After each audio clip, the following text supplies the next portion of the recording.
ओम श्री गणेशाय नमः। प्रथमे गुरु वंदना करूं, फिर मनाऊं गणेश। तीज मनाऊं माँ सरस्वती, मेरे कंठ करो प्रवेश। वक्रतुंड महाकाय सूर्यकोटि समप्रभ, निर्विघ्नं कुरु मे देव, सर्वकार्येषु सर्वदा। बोलो श्री हनुमान जी गुरु महाराज की जय। गुरुर्ब्रह्मा गुरुर्विष्णुः गुरुर्देवो महेश्वरः, गुरुः साक्षात् परब्रह्म, तस्मै श्री गुरुवे नमः। सर्वमंगल मांगल्ये शिवे सर्वार्थ साधिके, शरण्ये त्र्यंबके गौरी नारायणी नमोस्तुते। ओम ऐं ह्रीं क्लीं चामुंडाये विच्चे। मेरे प्यारे धर्म प्रेमियों एवं मेरे प्यारे श्रद्धालु बंधुओं, आज नवरात्रों के अवसर पर हमारा चैनल आपके लिए लेकर आया है श्रीमद् देवी भागवत महापुराण के तृतीय स्कंध के अध्याय 21 और अध्याय 22 की पावन कथा। आज आप श्रीमद् देवी भागवत महापुराण के तृतीय स्कंध के अध्याय 21, जिसमें राजा सुबाहु का राजाओं से अपनी कन्या की इच्छा बताना, युधाजित का क्रोधित होकर सुबाहु को फटकारना तथा अपने दोहित्र से शशिकला का विवाह करने को कहना, माता द्वारा शशिकला को पुनः समझाना, किंतु शशिकला का अपने निश्चय पर दृढ़ रहना सुनेंगे। इसके साथ ही आप 22वें अध्याय, जिसमें शशिकला का गुप्त स्थान में सुदर्शन के साथ विवाह होना, विवाह की बात जानकर राजाओं का सुबाहु के प्रति क्रोध प्रकट करना तथा सुदर्शन का मार्ग रोकने का निश्चय करने की कथा सुनेंगे। मेरे प्यारे धर्म प्रेमियों एवं मेरे प्यारे श्रद्धालु बंधुओं, नवरात्रों के अवसर पर श्रीमद् देवी भागवत महापुराण की कथा आपके पास पहुंची है। आप बड़े ही सौभाग्यशाली हैं, जिसके फल स्वरूप यह पावन कथा आपके पास पहुंची है। मेरे प्यारे धर्म प्रेमियों, नवरात्रों के अवसर पर श्रीमद् देवी भागवत महापुराण की कथा सुनने का 1000 गुना फल मिलता है। यह चैनल पूर्णतः सनातन धर्म और आध्यात्मिक संस्कृति को समर्पित है। इस चैनल का एकमात्र उद्देश्य है सनातन धर्म का प्रचार और प्रसार। मेरे प्यारे धर्म प्रेमियों एवं मेरे प्यारे श्रद्धालु बंधुओं एवं मेरे प्यारे भाइयों और बहनों, श्रीमद् देवी भागवत महापुराण की कथा आरंभ करने से पहले हमारी आपसे एक विनती है। सनातन संस्कृति और वैदिक ज्ञान की इस अमूल्य धरोहर से जुड़ने के लिए और ऐसी ही नई नई पौराणिक और ज्ञानवर्धक कथाएं एवं गुप्त रहस्यों को सुनने के लिए हमारे चैनल को सब्सक्राइब करें, जो पूर्णतः निःशुल्क है। हमारी कथाओं को मन लगाकर ध्यान से अंत तक सुनें, लाइक करें और कमेंट में अपने अमूल्य विचार अवश्य शेयर करें। आपका स्नेह और समर्थन ही इस आध्यात्मिक यात्रा की सबसे बड़ी शक्ति है। मेरे प्यारे बंधुओं एवं मेरे प्यारे भाइयों और बहनों, आप लोगों का ज्यादा समय ना लेते हुए आइए आरंभ करते हैं श्रीमद् देवी भागवत महापुराण के तृतीय स्कंध के अध्याय 21 और अध्याय 22 की पावन कथा का शुभारंभ। श्री जगदम्बिकाये नमः। ओम ऐं ह्रीं क्लीं चामुंडाये विच्चे। बोलो श्रीमद्देवी भागवत महापुराण भगवान की जय। श्रीमद्देवी भागवत महापुराण तृतीय स्कंध अध्याय 21। राजा सुबाहु का राजाओं से अपनी कन्या की इच्छा बताना। युधाजित का क्रोधित होकर सुबाहु को फटकारना तथा अपने दोहित्र से शशिकला का विवाह करने को कहना। माता द्वारा शशिकला को पुनः समझाना, किंतु शशिकला का अपने निश्चय पर दृढ़ रहना।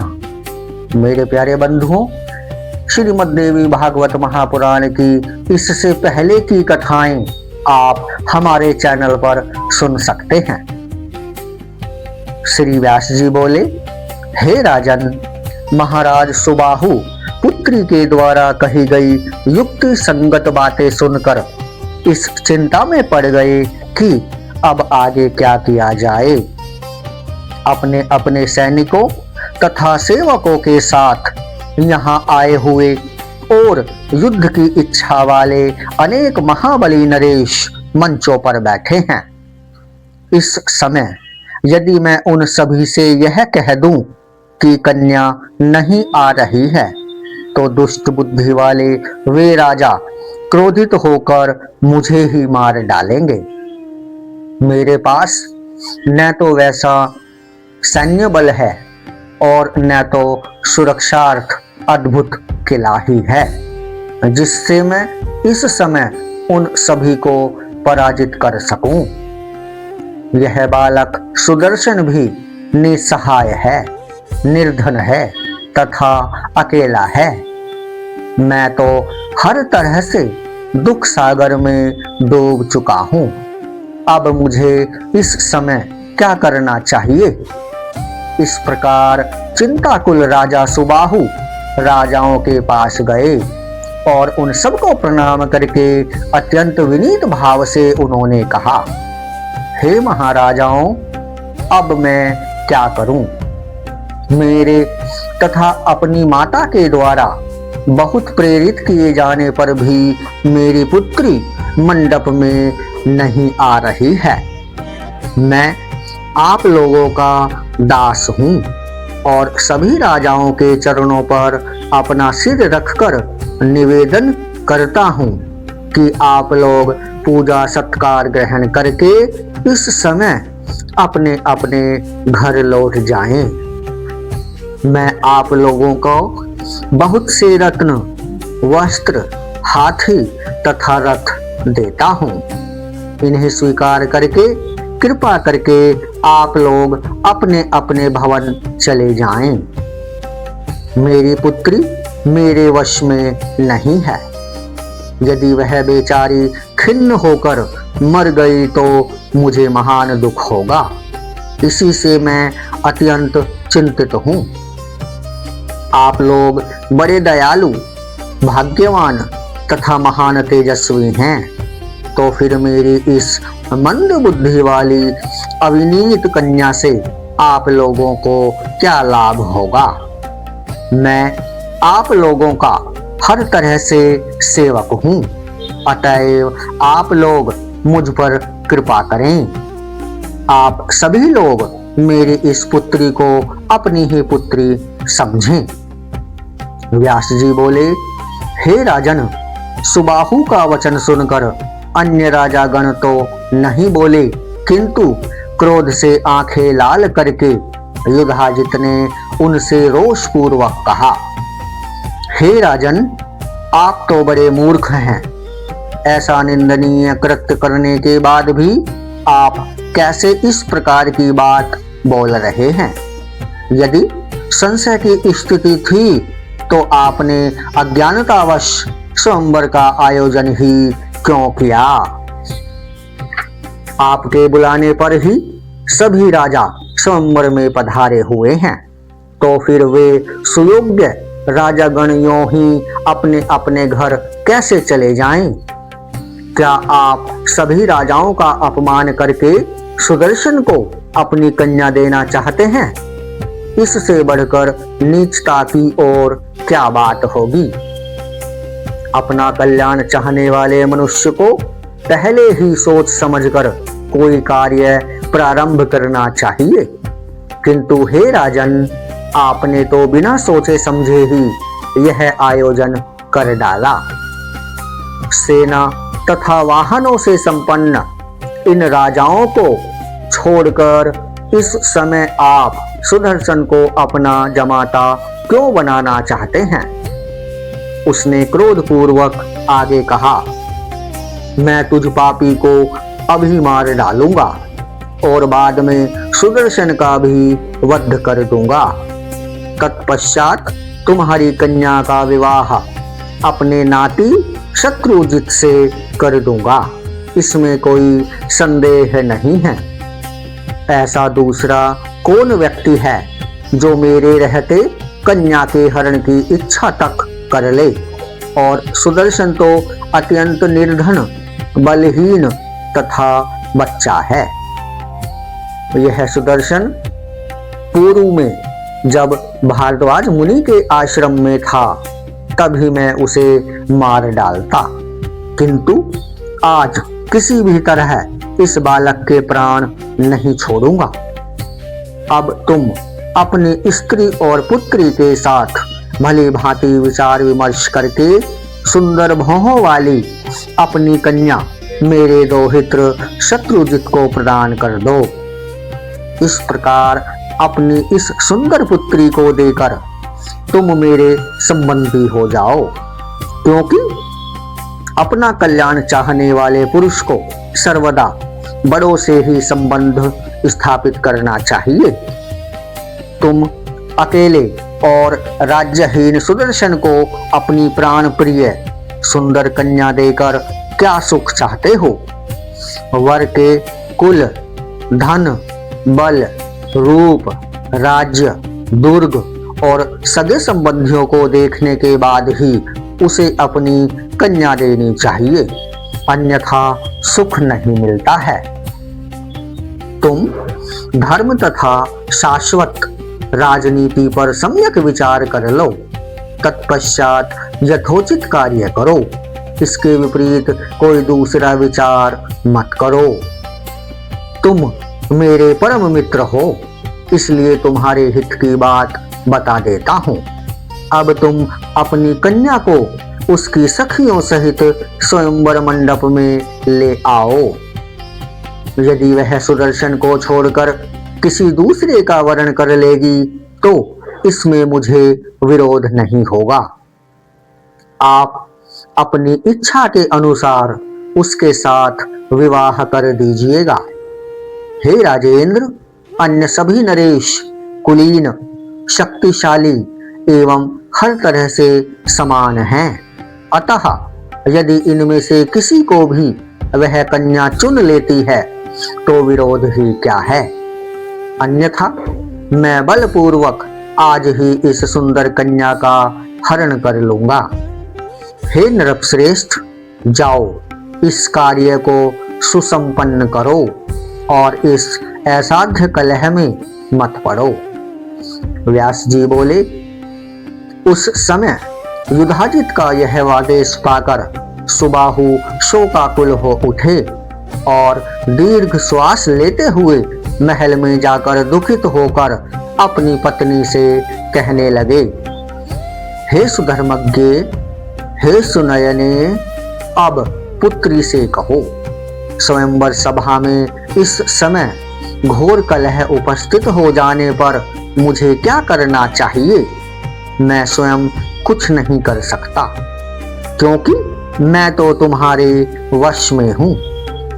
श्री व्यास जी बोले, पति की यह बात सुनकर रानी अपनी पुत्री के पास जाकर बोली, हे पुत्री, तुम्हारे पिता राजा सुबाहु इस समय अत्यंत दुखी हैं।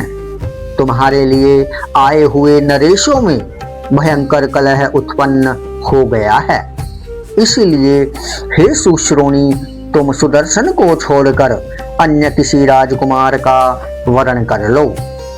हे वत्से, यदि तुम हठ करके सुदर्शन का ही वर्ण करोगी तो सैन्य बल युक्त प्रतापी तथा बलशाली वह युधाजित तुमको, सुदर्शन को और हम लोगों को मार डालेगा।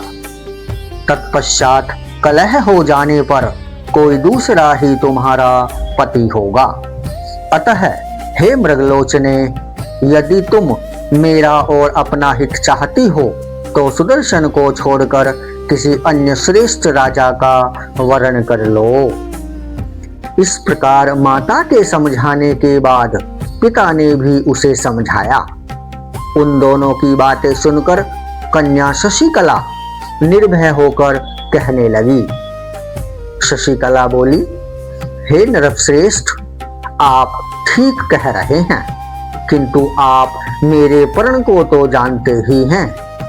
हे राजन, मैं सुदर्शन को छोड़कर और किसी का भी वर्ण नहीं कर सकती। हे राजेंद्र, यदि आप राजाओं से डरते हैं और बहुत घबराए हुए हैं तो मुझे सुदर्शन को सौंपकर नगर से बाहर कर दीजिए। वे मुझे रथ पर बैठाकर आपके नगर से बाहर निकल जाएंगे। हे नरश्रेष्ठ, जो होना है वह तो बाद में अवश्य होगा, इसके विपरीत नहीं होगा। अब आप होनी के विषय में चिंता ना करें, क्योंकि जो होना है वह तो निश्चित रूप से होता ही है, इसमें कोई संदेह नहीं है। शशिकला की ये बातें सुनकर राजा बोले, हे पुत्री, बुद्धिमानों को कभी ऐसा साहस नहीं करना चाहिए। वेदज्ञों ने कहा है कि बहुतों से विरोध नहीं करना चाहिए। पुत्री को उस राजकुमार को सौंपकर कैसे विदा कर दूं?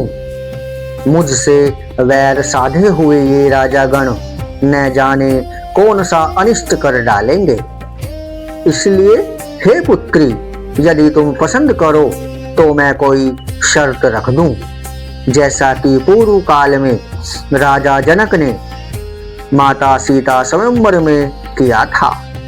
हे तनवंगी, जैसे उन्होंने शिव धनुष तोड़ने की शर्त रखी थी, वैसे ही मैं भी कोई ऐसी कठोर शर्त रख दूं जिससे ऐसा कर देने पर राजाओं का विवाद ही समाप्त हो जाए। जो उस प्रतिज्ञा को पूरी करेगा वही तुम्हारा पति होगा। सुदर्शन हो अथवा कोई दूसरा, जो भी अधिक बलशाली होगा वह मेरी प्रतिज्ञा पूरी करके तुम्हारा वरण कर लेगा। ऐसा करने से राजाओं में उत्पन्न कलह निश्चित रूप से शांत हो जाएगा और उसके बाद मैं आनंद पूर्वक तुम्हारा विवाह कर दूंगा। शशिकला ने कहा, मैं इस संदिग्ध कार्य में नहीं पड़ूंगी, क्योंकि यह मूर्खों का काम है। मैंने अपने मन में सुदर्शन का पहले से ही वर्ण कर लिया है, अतः अब दूसरे को स्वीकार नहीं कर सकती। हे महाराज, पुण्य तथा पाप का कारण तो मन ही है, इसलिए हे पिताजी, मन से वर्ण किए गए सुदर्शन को छोड़कर मैं दूसरे का वर्ण कैसे करूं? हे महाराज, दूसरी बात यह भी है कि पण स्वयंवर करने में मुझे सबके अधीन रहना पड़ेगा।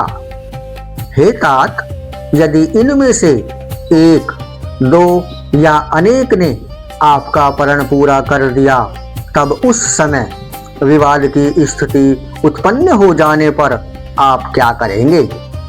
अतः मैं किसी संशयात्मक कार्य में पड़ना नहीं चाहती। हे राजेंद्र, आप चिंता ना करें और विधि पूर्वक मेरा विवाह करके मुझे सुदर्शन को सौंप दीजिए। जिनके नाम का संकीर्तन करने से समस्त दुख राशि विलीन हो जाती है, वे माँ भगवती चंडिका अवश्य कल्याण करेंगी। बोलो माँ भगवती चंडिका देवी की जय। अब आप उन्हीं महाशक्ति का स्मरण करके पूरी तत्परता के साथ यह कार्य कीजिए। अभी जाकर के दोनों हाथ जोड़कर आप उन राजाओं से कहिए कि आप सभी राजागण इस स्वयंवर में कल पधारें। ऐसा कहकर संपूर्ण राज समुदाय को शीघ्र ही विसर्जित करके वैदिक रीति से सुदर्शन के साथ रात में मेरा विवाह कर दीजिए। हे राजन, तत्पश्चात उन्हें यथोचित उपहार देकर विदा कर दीजिए। तदंतर महाराज ध्रुव संधि के पुत्र सुदर्शन मुझे साथ लेकर चले जाएंगे। इससे कुपित हुए राजा यदि युद्ध करने को उद्यत होंगे तो उस समय माँ भगवती हमारी सहायता करेंगी, जिससे वे राजकुमार सुदर्शन भी उन लोगों के साथ संग्राम करने में अवश्य समर्थ होंगे। दैव योग से यदि वे युद्ध में मारे गए तो मैं प्राण त्याग दूंगी। आपका कल्याण हो। आप मुझे सुदर्शन को सौंपकर अपनी सेना के साथ महल में सुखपूर्वक रहें। मैं भी विहार करने की कामना से उनके साथ अकेली ही चली जाऊंगी। श्री व्यास जी बोले, हे राजन, उस शशिकला का वचन सुनकर दृढ़ प्रतिज्ञ राजा सुबाहु ने उसे पूर्ण रूप से विश्वस्त करके ठीक वैसा ही करने का निश्चय कर लिया। जय माता दी। श्री जगदम्बिकाये नमः। ओम ऐं ह्रीं क्लीं चामुंडाये विच्चे। 22वां अध्याय। शशिकला का गुप्त स्थान में सुदर्शन के साथ विवाह। विवाह की बात जानकर राजाओं का सुबाहु के प्रति क्रोध प्रकट करना तथा सुदर्शन का मार्ग रोकने का निश्चय करना। व्यास जी बोले, पवित्र अंतःकरण वाले राजा सुबाहु कन्या की बात सुनकर राजाओं के पास जाकर बोले, हे महाराजाओं, आप लोग इस समय अपने अपने शिविर में जाएं। मैं कन्या का विवाह कल करूंगा। आप लोग मुझ पर कृपा करके मेरे द्वारा अर्पित की गई भोज्य वस्तुएं स्वीकार करें। अब यह विवाह कार्य कल पुनः इसी स्वयंवर मंडप में होगा। हम सब मिलकर उसे संपन्न करेंगे। हे नृपतिगण, आज मेरी पुत्री मंडप में नहीं आ रही है। मैं क्या करूं? कल प्रातः पुत्री को समझा बुझाकर अवश्य लाऊंगा। अब सभी राजागण अपने अपने शिविर में चले गए। बुद्धिमानों को अपने आश्रित जनों के प्रति विरोध भाव नहीं रखना चाहिए और अपनी संतान पर तो निरंतर विशेष कृपा होनी चाहिए। हे नृपगण, प्रातः काल समझा बुझाकर मैं अपनी पुत्री को यहाँ ले आऊंगा। इस समय आप लोग जाएं। मैं इच्छा स्वयंवर की बात को भली भांति सोचकर प्रातः कन्या का विवाह कर दूंगा। एक साथ सभी राजाओं के उपस्थित हो जाने पर सबकी सम्मति से स्वयंवर का कार्य संपन्न होगा। सुबाहु की वाणी सुनकर सभी राजागण उसे सच मानकर अपने अपने शिविर में चले गए और नगर के आसपास रक्षा का सम्यक प्रबंध करके वे मध्यकाल की क्रियाओं में संलग्न हो गए। उधर राजा सुबाहु भी श्रेष्ठ जनों के साथ अपने अंतःपुर के एक गुप्त स्थान में अपनी पुत्री को बुलाकर वरिष्ठ वैदिक पुरोहितों द्वारा विवाह कार्य संपन्न करने का प्रयत्न करने लगे। वर को स्नान आदि कर्म कराकर उसे विवाह के योग्य वस्त्र आभूषण पहनाकर और उसे वेदी रचित गृह में ले आकर राजा सुबाहु ने उसका पूजन किया। वर को विष्टर, आचमन, अर्घ्य, 2 वस्त्र, गाय और 2 कुंडल विधिवत प्रदान करके महामनस्वी राजा सुबाहु ने कन्यादान कर दिया। उदार हृदय वाले सुदर्शन ने भी सभी वस्तुएं स्वीकार कर ली। अब मनोरमा की चिंता दूर हो गई। उस समय कुबेर पुत्री के समान उस सुंदर केशों वाली शशिकला को पाकर सुदर्शन ने अपने आप को परम धन्य समझा। उस समय आनंदित एवं निर्भीक सभी मंत्री राजा द्वारा आभूषण तथा वस्त्र देकर सम्यक रूप से पूजित श्रेष्ठ वर सुदर्शन को कौतुक मंडप में ले गए। तदंतर विधि की जानकार स्त्रियां राजकुमारी को वस्त्राभूषणों से विधिवत सुसज्जित करके उसे सुंदर पालकी में बैठाकर चौकोर वेदी से युक्त मंडप के वर के पास ले गईं। उस वेदी पर पुरोहित ने अग्नि स्थापन करके और विधिवत घृताहुति देकर कौतुक कागार में कौतुक किए हुए प्रेम रस से अत्यंत सिक्त वर वधू को बुलाया। उन दोनों ने विधिवत लाजा होम करने के बाद अग्नि की प्रदक्षिणा करके अपने अपने कुल तथा गोत्र की समस्त रीतियां संपन्न की। महाराज सुबाहु ने घोड़ों से जुते तथा अत्यधिक बाणों से लदे हुए 200 सुसज्जित रथ सुदर्शन को विवाह में उपहार स्वरूप दिए।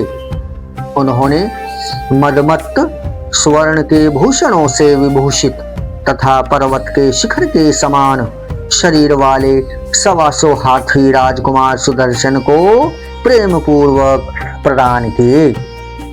विवाह के समय राजा ने स्वर्णाभूषणों से अलंकृत 100 दासियां और सुंदर सुंदर 100 हथनियां प्रसन्नता पूर्वक बार बार वर को समर्पित की।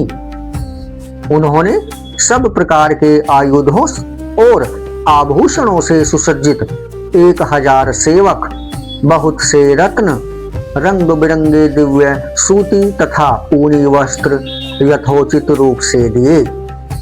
निवास के लिए रंग बिरंगे सुंदर और विशाल भवन, सिंधु देश के उत्तम 2000 घोड़े, भार ढोने में कुशल सुंदर 300 ऊंट, अन्न एवं रस से परिपूर्ण 200 उत्तम बैलगाड़ियां भी प्रदान की। तत्पश्चात राजा सुबाहु ने हाथ जोड़कर राजमाता मनोरमा को प्रणाम करके कहा, हे राजकुमारी, मैं आपका सेवक हूँ, अतः आपका जो मनोवांछित हो उसे कहिए।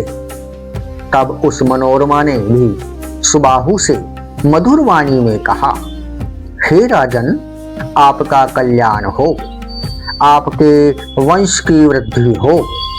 आपने मेरा बहुत सम्मान किया, क्योंकि आपने अपनी रत्नमयी कन्या मेरे पुत्र को प्रदान की है।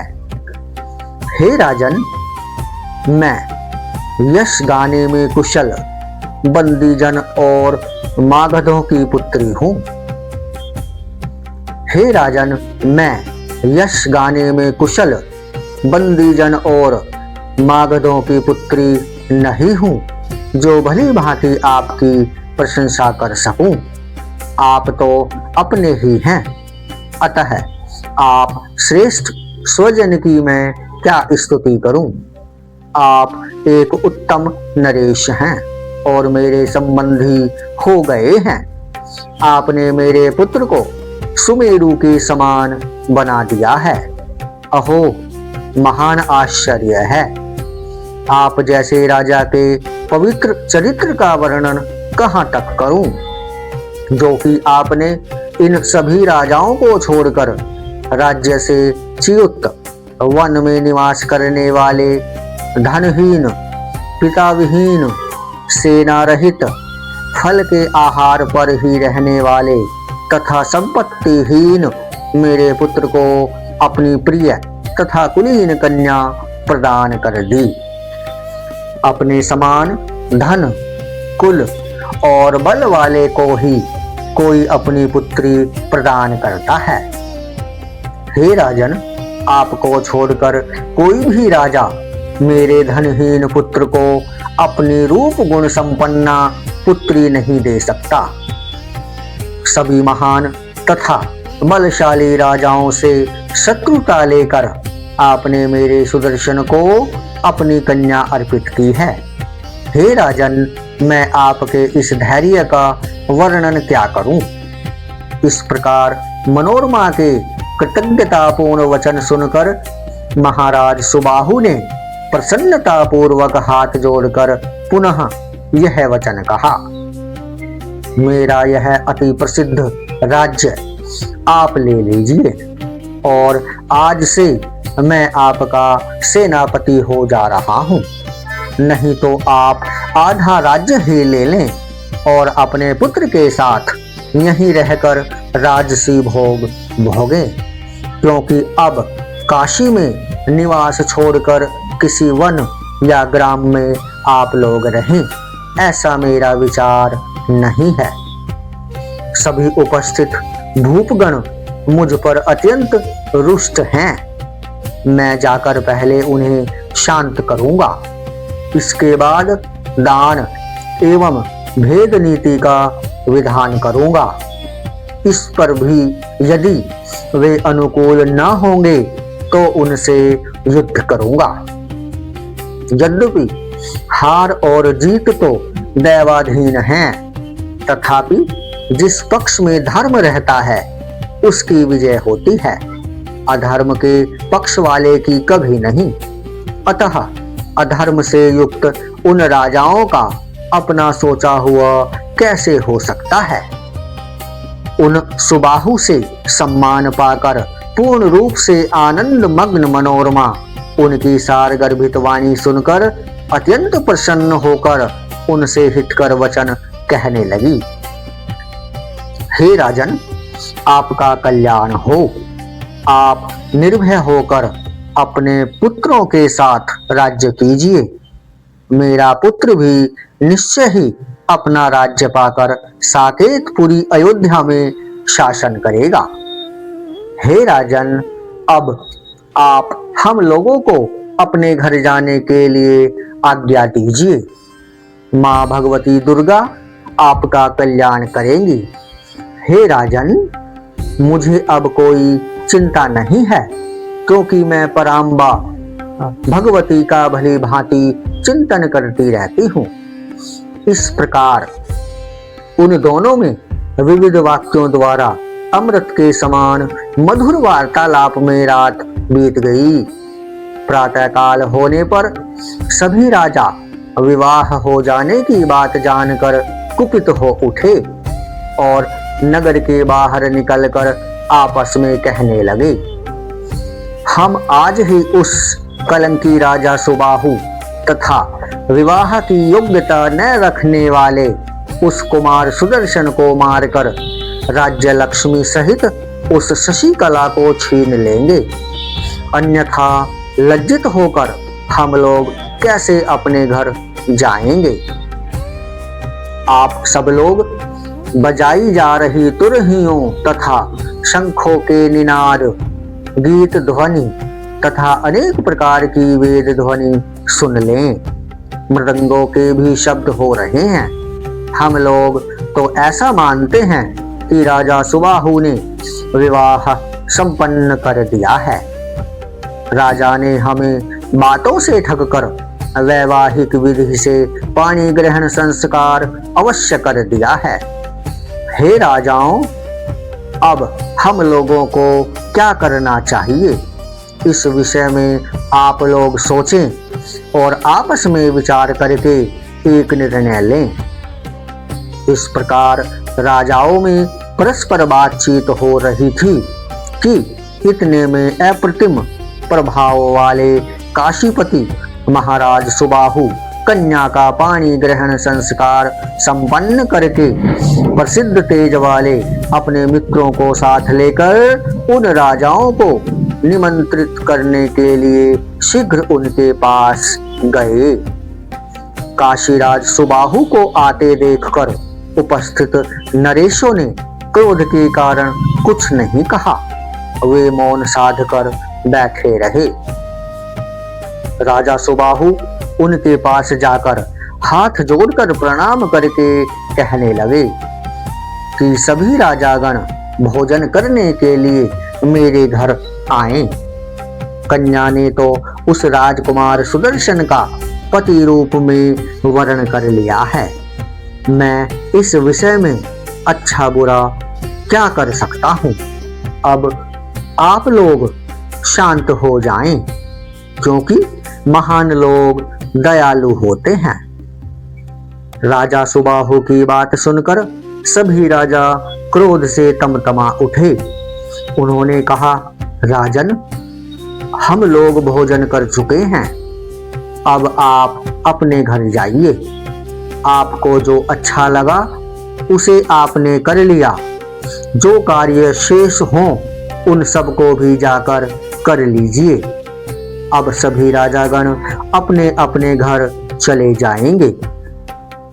सुबाहु भी यह बात सुनकर घर चले गए और शंका करने लगे कि ये क्षुब्ध तथा कुपित राजागण अब न जाने क्या कर डालेंगे। राजा सुबाहु के चले जाने पर उन नरेशों ने यह निश्चय किया कि अब हम लोग मार्ग रोककर सुदर्शन को मारकर कन्या को छीन लेंगे। उनमें से कुछ राजाओं ने कहा, अरे, उस राजकुमार सुदर्शन से हमारा क्या वैर। हमने यहाँ का सब कौतुक देख लिया। अब हम जैसे आए थे वैसे ही घर लौट चलें। ऐसा कहकर वे सब विरोधी राजागण मार्ग रोककर खड़े हो गए और राजा सुबाहु अपने भवन पहुंचकर आगे के कृत्य संपादित करने लगे। जय माता दी। श्री जगदम्बिकाये नमः। ओम ऐं ह्रीं क्लीं चामुंडाये विच्चे। तो मेरे धर्म प्रेमियों एवं श्रद्धालु बंधुओं एवं मेरे प्यारे भाइयों और बहनों, आज की कथा में आपने श्रीमद् देवी भागवत महापुराण के तृतीय स्कंद के अध्याय 21 और अध्याय 22 की कथा सुनी, जिसमें आपने सुना कि राजा सुबाहु का राजाओं से अपनी कन्या की इच्छा बताना और युधाजित का क्रोधित होकर सुबाहु को फटकारना तथा अपने दोहित्र से शशिकला का विवाह करने को कहना। इसके साथ आपने सुना माता द्वारा शशिकला को पुनः समझाने की कथा। इसके साथ ही शशिकला का अपने निश्चय पर दृढ़ रहना। ओम श्री जगदम्बिकाये नमः। इसके साथ ही आपने 22वें अध्याय की कथा सुनी, जिसमें शशिकला का गुप्त स्थान में सुदर्शन के साथ विवाह हो जाना। विवाह की बात जानकर राजाओं का सुबाहु के प्रति क्रोध प्रकट करना तथा सुदर्शन का मार्ग रोकने का निश्चय करना। जय माता दी। तो मेरे प्यारे धर्म प्रेमियों एवं मेरे प्यारे श्रद्धालु बंधुओं एवं मेरे प्यारे भाइयों और बहनों, जैसा कि आप सभी जानते हैं कि माँ जगदम्बा माँ दुर्गा की स्तुति करने के बाद, माँ दुर्गा की कथा करने के बाद, श्रीमद् देवी भागवत महापुराण की कथा सुनने के बाद अथवा कथा श्रवण करने के बाद हमें माँ दुर्गा से अपनी भूल के लिए, अपने भूलवश किए गए अपराधों के लिए क्षमा करनी चाहिए, क्षमा मांगनी चाहिए। तो आइए माँ दुर्गा से, माँ जगदम्बा से अपने भूल के लिए, अपने भूलवश हुए अपराधों के लिए क्षमा प्रार्थना करते हैं। आइए माँ दुर्गा से करते हैं क्षमा प्रार्थना। परमेश्वरी, मेरे द्वारा रात दिन सहस्रों अपराध होते रहते हैं। यह मेरा दास है। यूं समझकर मेरे उन अपराधों को तुम कृपा पूर्वक क्षमा करो। परमेश्वरी, मैं आवाहन नहीं जानता, विसर्जन करना नहीं जानता तथा पूजा करने का ढंग भी नहीं जानता। क्षमा करो। देवी सुरेश्वरी, मैंने जो मंत्रहीन, क्रियाहीन और भक्तिहीन पूजन किया है वह सब आपकी कृपा से पूर्ण हो। सैकड़ों अपराध करके भी जो तुम्हारी शरण में जा जगदम्ब कहकर पुकारता है उसे वही गति प्राप्त होती है जो ब्रह्मा आदि देवताओं के लिए भी सुलभ नहीं है। जगदम्बिके, मैं अपराधी हूँ किंतु तुम्हारी शरण में आया हूँ। इस समय दया का पात्र हूँ। तुम जैसा चाहो वैसा करो। देवी परमेश्वरी, अज्ञान से, भूल से अथवा बुद्धि भ्रांत होने के कारण मैंने जो न्यूनता या अधिकता कर दी हो वह सब क्षमा करो और प्रसन्न हो।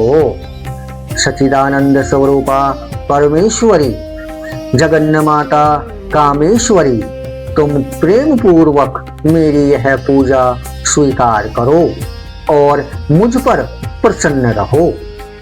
देवी सुरेश्वरी, तुम गोपनीय से भी गोपनीय वस्तु की रक्षा करने वाली हो। मेरे निवेदन किए हुए इस जप को ग्रहण करो। तुम्हारी कृपा से मुझे सिद्धि प्राप्त हो। जय माता दी।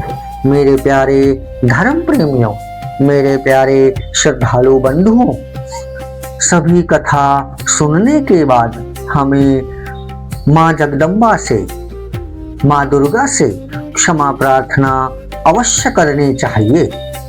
जय माता दी। आइए अब हम माँ दुर्गा के निवारण मंत्र का 12 बार जाप करते हैं। जय माता दी। श्री जगदम्बिकाये नमः। ओम ऐं ह्रीं क्लीं चामुंडाये विच्चे। ओम ऐं ह्रीं क्लीं चामुंडाये विच्चे। ओम ऐं ह्रीं क्लीं चामुंडाये विच्चे। ओम ऐं ह्रीं क्लीं चामुंडाये विच्चे। ओम ऐं ह्रीं क्लीं चामुंडाये विच्चे। ओम ऐं ह्रीं क्लीं चामुंडाये विच्चे। ओम ऐं ह्रीं क्लीं चामुंडाये विच्चे। ओम ऐं ह्रीं क्लीं चामुंडाये विच्चे। ओम ऐं ह्रीं क्लीं चामुंडाये विच्चे। ओम ऐं ह्रीं क्लीं चामुंडाये विच्चे। ओम ऐं ह्रीं क्लीं चामुंडाये विच्चे। ओम ऐं ह्रीं क्लीं चामुंडाये विच्चे। बोलो श्रीमद् देवी भागवत महापुराण भगवान की जय। जय माता दी। धन्यवाद।